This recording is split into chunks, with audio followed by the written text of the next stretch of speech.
into the missile and deploys flares. But the Archer is equipped with an onboard computer that can distinguish infrared countermeasures from an aircraft engine. The F-35 is trapped, with a SAM in front and an Archer behind. To survive, he'll need the F-35's extreme maneuverability aided by its advanced fly-by-wire system. Fly-by-wire was something that was introduced on fourth-generation aircraft. The F-16 was the pioneer of that technology. It was fly-by-wire from the pilot's stick to the computer, and then it went through a conventional hydraulic system out to the flight control surfaces. But the F-35 goes one step further. The computer takes pilot inputs, then relays them to still more processors that control the flight surfaces individually. So it's very, very maneuverable when it has to be, but very, very benign in situations like landing on a carrier or landing in a STOVL kind of configuration. As the SAM closes in, he rolls, punching chaff and flares. The Archer missile hesitates for a moment, then detonates, blasting shrapnel directly into the SAM's path. The Lightning streaks north. Now safe within the SAM-free corridor, he and his fellow pilots blasted away earlier in the night.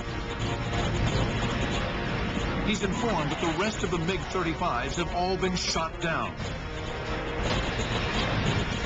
The mission is accomplished, but the pilot's brief experience in an unstealthy F-35 is a stark reminder of just how vital the technology is.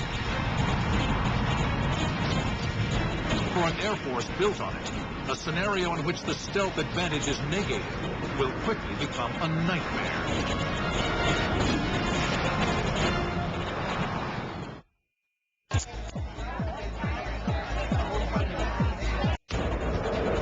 April 8, 2027. In a hypothetical future combat scenario based on known diagnostics, a formation of 8 French-built Rafales flies a patrol over the Pacific Ocean. A flight of 4 American F-22 Raptors accompany them. Even 20 years into the future, this remarkable aircraft is expected to remain the dominant air superiority fighter. I would say, based on all of the things I've read and all the things I've heard, we are at least a couple decades away from having to really face a significant or viable 5th-generation threat. When that technology finally catches up to where the United States is today, guess what? The Raptor is going to evolve.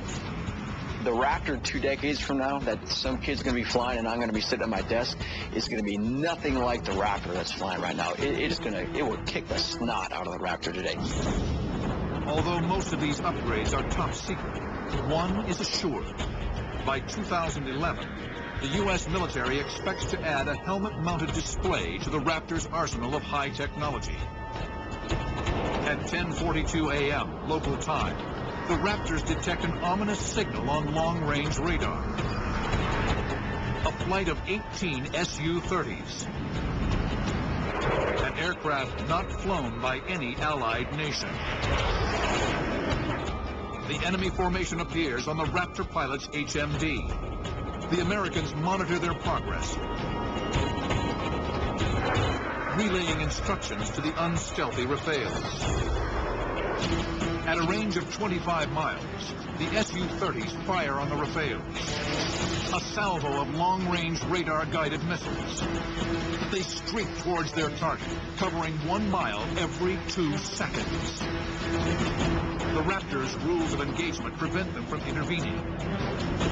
They are forced to watch from the sidelines as 2 Rafales are destroyed.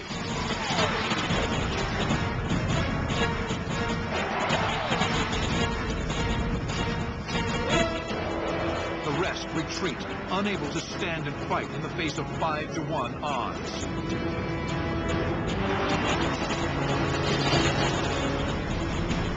Just then, the Americans are cleared to engage the MiG-35s in a novel way. The lead Raptor data links the coordinates of one of the enemy fighters. to a 767 with a circular turret on its nose.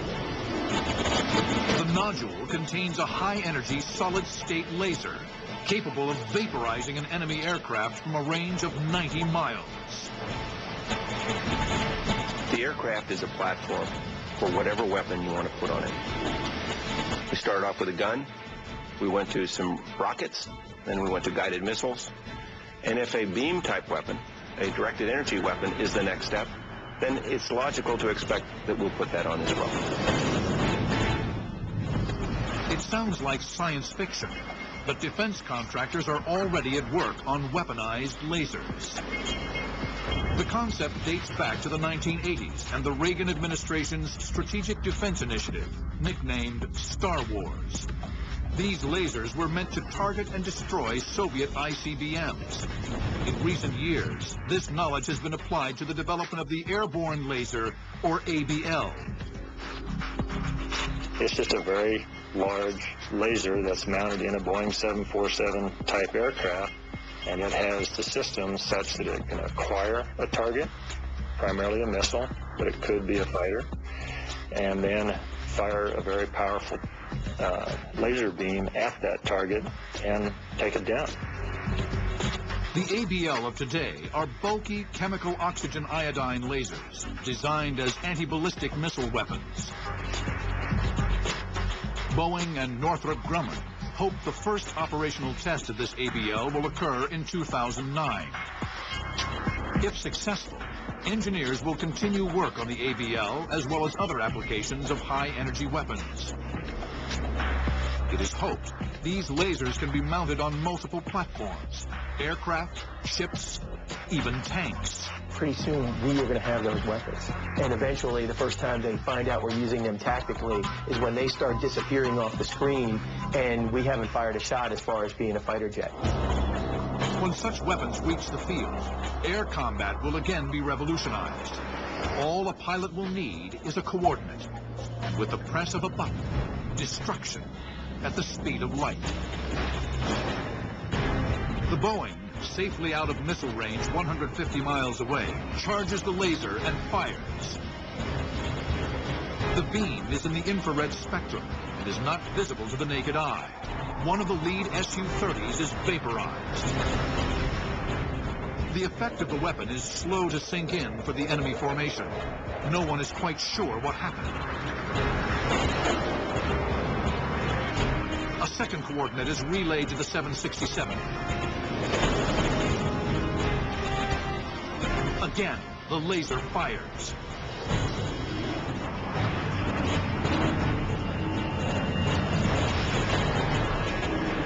Now the Su-30s take evasive action, diving toward the Pacific to flee the lethal ray.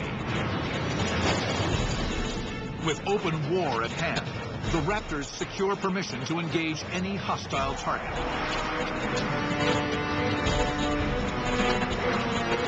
Then, the Raptors' missile alarm rings out. Despite their stealth, the F-22s are being actively tracked by several Mach 5 surface-to-air missiles. In an instant, the era of stealth has ended.